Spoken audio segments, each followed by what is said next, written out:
get some of this. Oh, it's nice and warm. It all starts with this. This is compost, the good stuff. Many of us don't even know what compost is, really, but it is a soil amendment made from plant material that gets broken down, and then the microorganisms get in here, the worms, the insects, and break it all down for us, and then what we end up getting is this, and we call it black gold.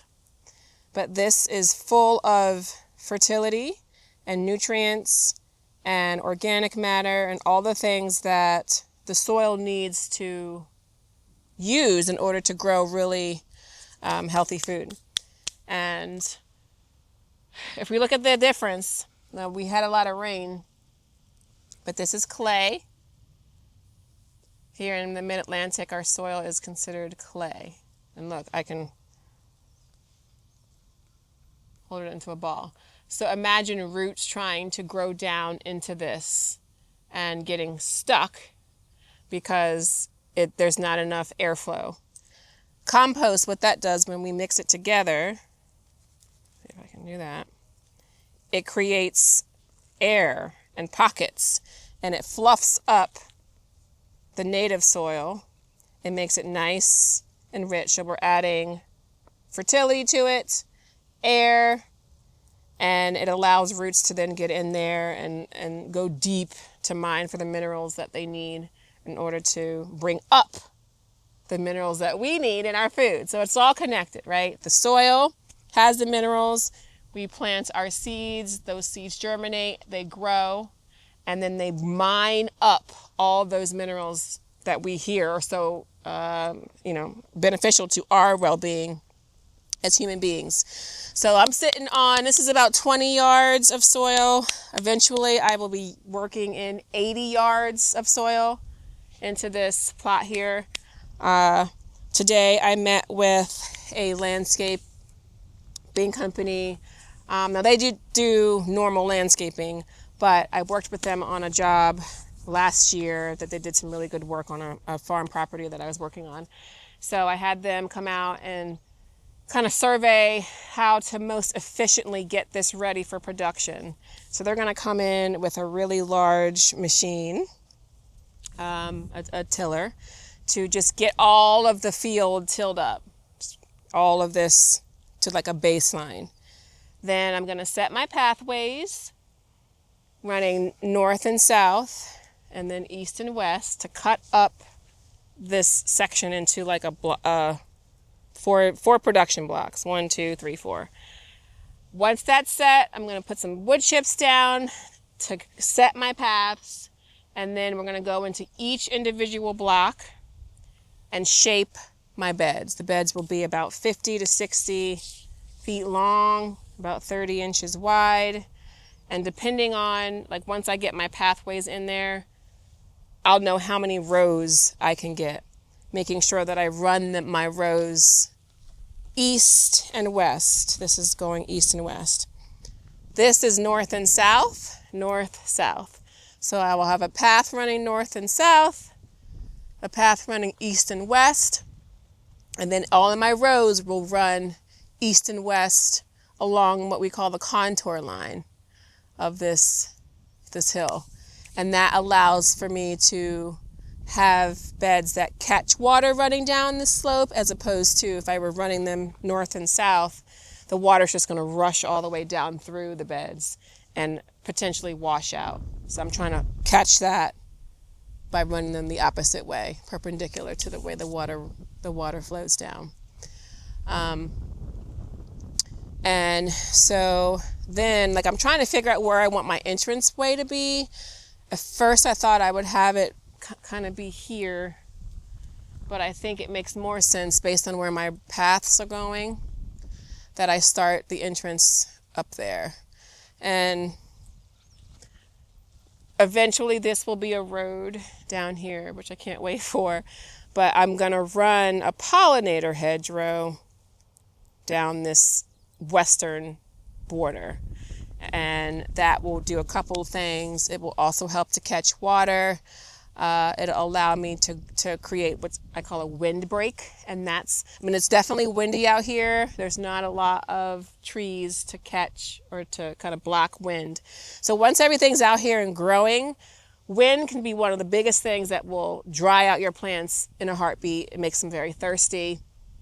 And so if I have a hedgerow here of really tall growing crops like sunflowers, I'm thinking about doing some, what is it called? It kind of looks like corn, but it's like a sugar cane, and they'll grow kind of tall, so that'll help block some of that wind that comes across. Because you can see it blowing with the oats here, or rye. This is either oat or rye.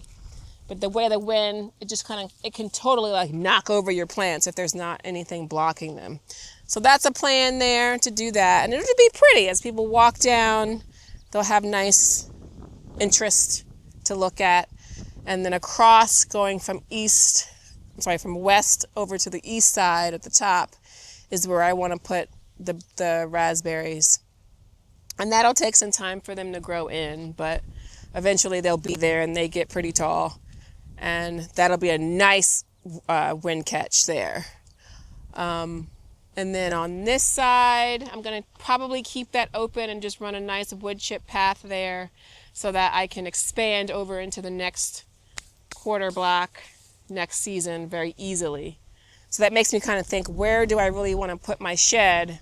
If I want to put it here, or if I want to put it at that center point so that it's at a central location for access between both plots. So I need to think on that a little bit more, because it's really about efficiency. When you're planning out your plot, your farm, you really want to know, how am I going to move within this space, and what makes most sense based on the layout of the land and what the land is doing. I'm doing a lot of just observation and observing of how things are flowing. I'm noticing, all right, we had a whole bunch of rain last week. So it's very clear that now that the water has kind of settled, there's areas that are holding water more than others. Here at the top, that's going to dry out much faster than it is down here. I mean, it's already still pretty wet. We did get some rain yesterday too. But this tells me that here's my soppy point. Here's my wet spots. And I don't want to be growing crops in sections where it's super duper wet and holding water like this puddle here. Now, I know that a big tractor tire made that, but it's an indication that it's where a lot of water is going to hold. So I don't want to be like walking my wheelbarrows across my path and like sopping in water. So having to figure out what we're going to do to remediate that there. Or what could I plant there that really loves a whole bunch of water and it could take advantage of this type of spot. So it's a lot of observation and spending time on your land and just listening and watching what's going on. I'm noticing the wildlife. Who's here right now? I know that there is, up on that hill at that tree up there, there's a huge groundhog hole. So I know groundhogs are here. And while there's not much for them to munch on now, once they see what's out here, they're going to have a whole buffet. So knowing that that's something that we're going to have to pay attention to as well. But the rest of the wildlife, we want them here. We want the birds. We want the snakes. I mean, I don't want to see them ever. I always try to tell the land, kingdom, do your part, but don't start none. It won't be none, because I don't want to deal with it. Like everybody has their role, but snakes, me and snakes, just I can't. So I'm sure they're all up in there, and that's fine, because they will eat any like field mice or voles or anything like that we might have. But it's all in balance. Everybody has a part here. Just like us, we all have our part to do our part. So just observing, watching, seeing how things flow, that's a big part of it. And it's coming along. So next week, we're going to get this all tilled up. And for some of you that are watching may be like, oh my God, she's tilling. That's the worst thing you could ever possibly do. And I don't disagree. But when you're at the beginning of a new farm plot, you might have to, depending on what's going on with your soil. And I know for sure that in order for me to even get in here and start to remediate, I have got to get rid of all of this, these grasses here, get some oxygen moving into the soil, fluff it up. And it's not a super heavy tiller. It's not a huge, big tractor. It's just, it'll probably go down maybe 2 feet or so and kick up everything. It'll bring up all of the old weed seeds that are lying dormant underneath the soil. It'll kick all that up. They will germ. They'll try to grow. And then what will happen is they're going to get suppressed by all of the tillage that we're doing. And then when I put in the cover crop, they won't have an opportunity to really take. So I know it feels like, oh my God, you're supposed to be no-till, which I am. But we all have to start at a baseline, and then from there, don't ever till again. Because if you think about it, tilling is like, say you're in your house, you're sitting on your comfy couch and you're really happy, things are good, and then all of a sudden the roof of your house flies open and here comes all these blades coming down and like just mixing all up in your house and shredding up everything. That's what's happening when we till the soil, and there is a very delicate balance of life happening beneath our feet. Even though we don't see it and we can't smell it, it is there. Billions and billions of living organisms that help to create soil, and they rely on balance and no real disruption in order for that to happen. It's a network, if you will, of communication that's going on underneath the soil. So tilling disrupts all of that, but I'm tilling to then pour back in really good, beneficial microorganisms. This compost is full of it, and it's just going to mix in, blend together, and then set a good foundation for good soil to grow on. Okay, so we all know, we look at this and we say, this is dirt. Okay, and it is. In the farming community, we have dirt and we have soil. Soil is full of life. Dirt is void of it. And the way that we go from dirt to soil is by adding organic matter to the dirt. This is compost. This is a beautiful reaction of when plant material breaks down with moisture and heat and time. This is called compost, and it's coming from our local landfill that has a composting facility. And what they do is collect all the food scraps from the community, and they bring it to the facility, and it basically cooks. They mix it with some dirt and all those food scraps. The combination is you got to have greens and you have to have browns. Greens are going to be like your grass clippings or your weeds, the living plant material, or your banana peels, your apple cores. Anything that was ever a plant can be composted.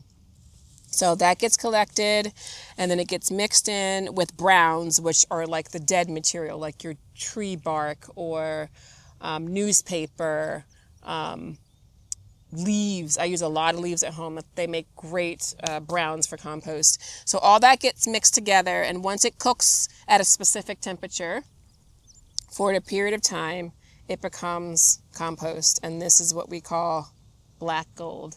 It is everything for the soil. Just native dirt. Here in the Mid-Atlantic, it's very clay-based. So you have sand, silt, and clay when it comes to what makes up dirt or soil. And you can see that this is a hard ball right here. Remember being in like, what class was, I don't know, was it middle school when we did like clay works and things? So it's very similar to that. It holds so much moisture. It's full of minerals, but it holds a lot of moisture. And so imagine roots trying to grow into something really dense and thick like this. What compost does is when you mix it together, it gives it more what we call loam, more fluff, and it allows not only to bring in really good nutrients, but it allows to break up this compaction and allows the roots to go down and mine for the minerals that they need going further and deeper into the soil. So my goal, this is about 20 yards of it, I will be mixing this into each of my rows once they're shaped, so that I can start that foundation of fertility and organic matter and health that the soil really needs to have here now. So that's my first step once I get my rows done, or they're shaped and set, that I'm going to mix this in. I have to add a little bit of agricultural lime because the pH based on the soil test read that it was more on the acidic side. And plants like to grow in more of a neutral pH, which is anywhere from like 6 to 7.5. And right now the test showed that my pH was about 5.5. So I want to be sure to get that at a nice baseline level so I can plant and make sure that the plants have the ability to uptake the nutrients that they need. If the pH is too low, it won't be able to grab the nutrients that are already existing in the soil. So that's the really important part about knowing your soil, doing a soil test so that you know exactly what the soil is telling you and what you might need to do to help it get to a point of like, okay, I'm good. Now I can uptake what I need to uptake for whatever plant that it is that is growing. So compost really is one of the best things. I have been composting at home for 15 or so years at this point, and it's amazing how much less waste you have when you do compost. The only thing that goes in the trash is like whatever is not a plant, because all I have to do is put it in a bucket, I take it out to my compost pile, I add some leaves to it, mix it up, and I just keep doing that. And they say, compost just happens on its own. It can be as scientific as you want it to be, or it can be as simple as scraps, leaves, scraps, leaves, scraps, leaves, and you just mix that maybe once a week, and eventually over time it will break down into this wonderful, rich, beautiful humus, what we call it. And I mean, if I could, I'd roll around all up in it because it's that useful to healthy plants and healthy food. So today was super special because the USDA, U.S. Department of Agriculture, National Soil Conservation section of that agency came out and basically blessed my plan for how I wanted to lay out the property. Their stake in the game is making sure that as farmers come online, that they are farming in a way that is not eroding soil, that's conserving water. And so we walked out, I showed them how I wanted to lay out the plot with brambles to catch water coming down off the hill, to make sure that the water as it's coming down off the slope into the collection area down below, that it would be a good spot for me to put crops that want to have that moisture. So it just felt good to be like, okay, they're on board, they know what I'm doing, they support it, and then there's certain programs that I can get involved in with them that can kind of help to fund some of the operations that I'm doing based on trying to conserve water and conserve soil. So I got a thumbs up from them and I can keep moving forward, so I'm excited about that.